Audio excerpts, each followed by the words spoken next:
para dun sa mga naka-Corolla na 2E yung makina and naka-Kia Pride. So, meron lang akong gustong i-share sa inyo. So yung Kia Pride kasi natin mga pare ko ay naka-convert na yun sa 4K carb. So na-curious lang ako, binaklas ko.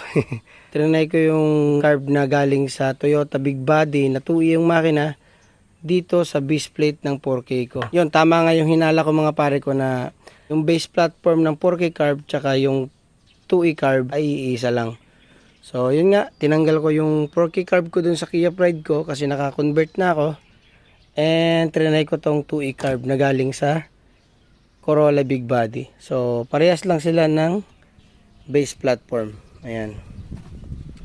So para dun sa mga naka-Kia Pride na naka 4K carb na, pwede rin kayong gumamit ng 2E carb na pang Big Body na 2E engine. Para naman dun sa naka-Corolla na 2E engine, pwede rin kayo gumamit ng 4K carb.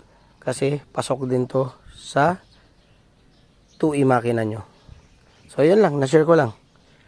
So parehas lang pala sila ng base platform.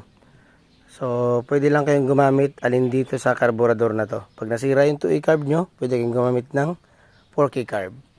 Pag nasira yung 4K carb, pwede rin kayo gumamit ng 2E. Ayun lang.